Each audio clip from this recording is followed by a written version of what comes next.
ভাই এখানে 1 কাঠার মতন জমি আছে আর ইটগুলো ফ্রি পাবেন। জমির সীমানা ওইখানে দেওয়া আছে। এখানে কাঠা কত করে চলতেছে ভাই? এখানে 20 লাখ টাকা জমি চলতেছে, কিন্তু আমি 15 লাখ টাকা ছাড়তেছি। জমিটা তো দেখছেন কত ভালো জায়গায়। 15 লাখ টাকায় কেন ছাড়তেছেন আপনি? আমার টাকা পয়সা লাগবে তাই জমিটা ছাড়ে দিচ্ছি।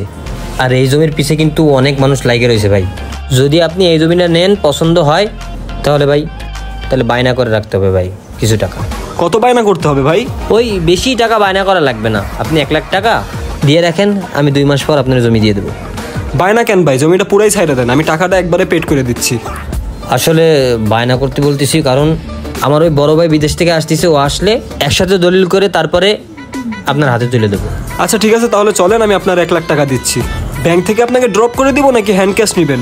চলেন আগে চা খাই, তারপর যেমন ইচ্ছা তেমন দিয়েন, সব ব্যবস্থাই আছে। আচ্ছা ঠিক আছে চলেন। জমি তো পছন্দ হয়েছে ভাই। হ্যাঁ, এখানে 1 কাঠারও বেশি জমি আছে। আমি এলাকার মানুষের কাছে বিক্রি করতে চাই না, কারণ এলাকার মানুষ খুঁতখুত করে। জানেনই তো নিজের এলাকার মানুষ কেমন হয়, এর জন্য কারো কাছে আমি বিক্রি করতে চাই না। এই জমি এলাকার মানুষ নেওয়ার জন্য কিন্তু উঠে পড়ে লাগছে। জমি ছাড়ার কারণ টাকা লাগবে, তাই কম দামে ছাড়ে দিচ্ছি। আপনার কিন্তু নিতে হলে বায়না করতে হবে আগে। তা 2 মাস লেট করতেছেন কেন ভাই? নগদ সকদ দেন, নগদ সকদ টাকা দিয়ে আমি জমিটা নিয়ে নিচ্ছি। আমার ভাই আসবে, ভাই আসলে কাগজপাতি বুঝাই দেবো, এর জন্য 2 মাস সময় লাগবে আমার। কয় টাকা বায়না করবো ভাই? বেশি না, 1 লাখ টাকাই বায়না করেন। কিসে দেবো ভাই টাকাটা? রকেট, বিকাশ, নগদ যা দেবেন, ব্যাংকেও দিতে পারেন, সমস্যা নাই, হ্যান্ড ক্যাশও দিতে পারেন। চলেন আগে আমরা চা খাই। আচ্ছা ভাই জমিতে তো কোনো প্রবলেম পান নাই, এখন বায়না করতে হবে আপনার, যেহেতু আপনার পছন্দ হয়েছে জমিটা। জমির সাথে 1 লাখ টাকার বেশি ইটি পাওয়া যাবেন, তাও ফ্রিতে। এখন 1 লাখ টাকা জমা দিয়ে 2 মাস পরে আমার সাথে যোগাযোগ করুন।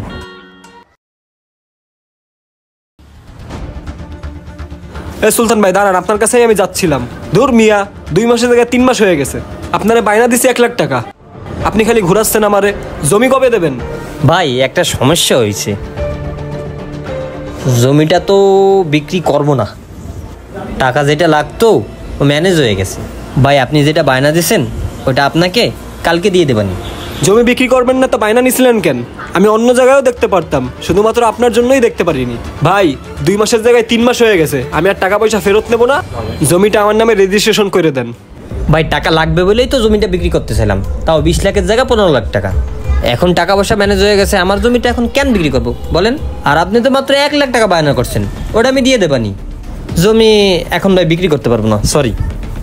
আপনারা কনফার্ম হওয়ার জন্য বায়না করেন, কিন্তু আপনারা যখন জমি দেন না, এর কনফার্মেশন কে দিবে? এখন আপনি 1 লাখ টাকা না 2 লাখ টাকা দিবেন, বুঝছেন? হয় জমি দিবেন আর না হলে 2 লাখ টাকা দিবেন। আর যদি না দেন, কিভাবে ব্যবস্থা করতে হয় এটা আমার জানা আছে। আমার সম্পর্কে আপনার কোনো আইডিয়া নাই। কি বলেন ভাই 2 লাখ টাকা দেবো? এটা কোনো মগের মূল্য পাইছেন ভাই? আর হ্যাঁ, আপনার পরিচয় জানি, যাই নাই আপনার কাছে বিক্রি করতে চাইছি জমি। ঠিক আছে ভাই, আপনার টাকা আমি ফেরত দেবানি, নাহলে জমি দেবানি, যান। ঠিক আছে, আমি কালকেই আসতেছি। কি একটা ঝামেলার মধ্যে ফেলাই দিল। আজকে একটা লোক আসবে বায়না করতে, দেখি ওই জায়গার টাকা ওনারে দিয়ে দেবানি। কিরে বন্ধু সাকিব, কি অবস্থা? কি রে তুই হঠাৎ এইখানে? তোর কাছেই আইছি বন্ধু, জরুরি একটা বিষয়। কি হয়েছে বল। আরে বন্ধু, শেখপাড়া একটা জমি কিনে বিপদে পড়ছি, বুঝছিস? কি বলিস? শেখপাড়া একটা জমি নিয়ে আমিও সমস্যায় আছি।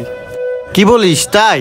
আরে আমি তো কিনছি ওই যে বাড়ি ভাঙে জমি বিক্রি করবে, তাই ওই সুলতান নামের ওই ভাইয়ের কাছ থেকে কিনতে চাইছি বাড়ি। আরে আমিও তো ওই সুলতানের জমিই কিনতে চাইছি, আমার কাছে 1 লাখ টাকা আরো বায়নাও নেছে। হয় বন্ধু, আমার কাছ থেকেও 1 লাখ টাকা নেছে, 3 মাস হয়ে গেছে, এখন আমার টাকা দেয় না। বন্ধু আমরা দুইজন যে সরকারি কর্মকর্তা ও জানে না, মনে হয় ভুলভাল ভাওতা দিয়ে খায়। চল তো যায় হালার গলা পাড়ায় ধরে টাকাটা উঠাই নিয়ে আসি। আর সিনাই দিয়ে আমরা কেটা, চল হালারে একটা উচিত শিক্ষা দিয়ে আসি, জেলের ভাত খাওয়ায় ছাড়বো ওরে। চল বন্ধু, আর সহ্য করা যাচ্ছে না। কিরে বাড়ি তো পাইলাম না, ওই যে একটা লোক, ওনার কাছে শুনি, চল তো। এক্সকিউজ মি ভাই, আপনাকে একটা কথা বলতে পারি যদি কিছু না মনে করেন? হ্যাঁ বলেন। আচ্ছা ভাই, এই যে এইটা সুলতান ভাইয়ের জমি না, লোকটা কোথায় জানেন? ভাই ও তো জমি বিক্রি করে এলাকা সাইডে চলে গেছে। কি বলেন ভাই, চলে গেছে মানে? আমরা তো টাকা পয়সা বায়না করে গেলাম, এখন জমির খোঁজ খবর নিতে আসলাম, ও গেছে কই? আরে ভাই আপনারাও ফাঁদে পা দিয়েছেন। ও তো জমি বায়না করে রাখে 2-3 মাস ওই টাকাতে ব্যবসা বাণিজ্য করে তারপরে টাকা জাপটা তারে ফিরায় দেয়। আপনারা দুইজনে তার ফাঁদে পা দিয়েছেন। আরে হ্যাঁ ভাই, জমি না পায় টাকাটাই উসুল করতে আসছিলাম। ভাই এরকম মানুষের কি করা উচিত ভাই কন? আপনারা দেখাই দেবেন ওরে এখন জেলের ভাত খাওয়াবো আমি। ও এক জায়গায় আড্ডা দেয়, চলেন পাই কিনা। চলেন ভাই। শোন, আমার এই জমি বায়না করতে করতে অনেক মানুষের কাছে বায়না করা হয়ে বুঝছো ভাই? গেছে, তাই জমিটা বিক্রি করে অন্য জায়গায় একটা জমি কিনছি। তোরে কিছু জমি দেবানি, ওই জমিগুলো তুই বায়নার লিস্টে ফালাই দিস। ঠিক আছে, রাখ, পরে কথা বলবানি। রাখ রাখ। হ্যাঁ ভাই, আপনারা দুইজন এখানে? কি রে সিটার বাটপার, জমি আমাদের কাছ থেকে বায়না করে অন্য জায়গায় বিক্রি করছিস? না ভাই, আমার কথাটা শোনেন। শোন, তোর সব কার্যকলাপ ফাঁস হয়ে গেছে। আমরা সব জানতে পেরে তোর কাছে আসছি আমরা। এখন তোরে আমরা পুলিশে দেব। এরকম বাউতাবাজি দিয়ে মানুষের কত টাকা মারছিস ভাই তুই? ভাই, আপনারা যেটা মনে করতেছেন সেটা না, আমি আম পাবলিককে কখনো ঠকাইনি ভাই। দেখেন, আপনারা দুইজন কিন্তু সরকারি কর্মকর্তা। আমি কিভাবে জানি বলেন? আপনি ফরেস্টে চাকরি করেন না, আর আপনি বন বিভাগে চাকরি করেন না? হ্যাঁ, আমি সব কিছুই জানি। জানি না শুনেই আপনাদের কাছে আমি জমি বায়না করে রাখছি। কেন জানেন?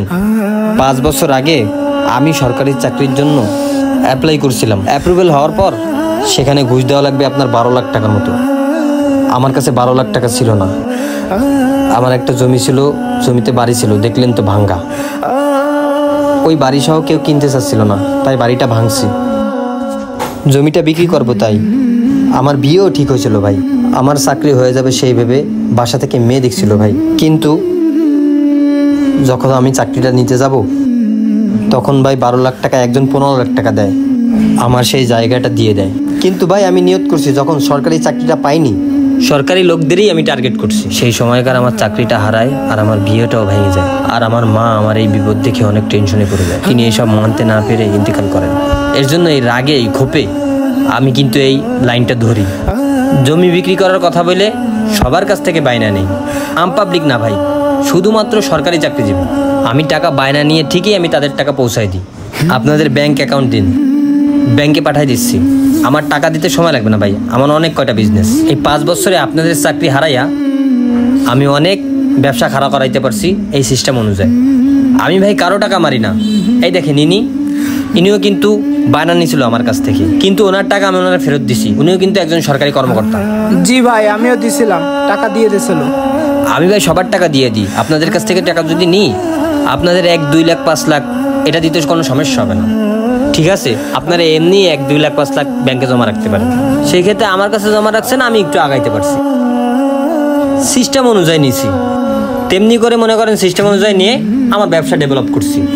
আমারও মনে করেন এখন 4-5 লাখ টাকা দিতে বাদে না ভাই। যখন থেকে আমাদের দেশে সুদ ঘুষ উঠে যাবে, তখন থেকে আমি এই লাইন ছেড়ে দেবো, আপনাদের কথা দিচ্ছি। সরকারি কর্মকর্তা আমাকে হার্ট করছে, আমি ওই দিন অনেক কষ্ট পাইছি। এর জন্য আমিও তাদের কাছ থেকে এইভাবে নেই। এবার আপনারা কেস করবেন না কি করবেন, আপনারা করতে পারেন। কি হবে, 1-2 লাখ টাকা দিয়ে তো এখান থেকে বের হয়ে আসতে পারবো। আর আমার সেই অ্যাবিলিটি আছে। আর আপনাদের টাকা আমি এখনই আপনাদের দিয়ে দিচ্ছি, চেক করেন। আর ভাই, কোর্ট কাছারি যাওয়া লাগবে না, আপনাদের কথা দিচ্ছি আমি। আপনারা সরকারি কর্মকর্তা এই সুদ ঘুষ উঠাই ফেলুন, সেদিন আমিও আমার মন থেকে এই জিনিসটা উঠাই ফেলবো। অ্যাকাউন্ট চেক করেন, দুজনকে 4 লাখ টাকা দিয়ে দিছি।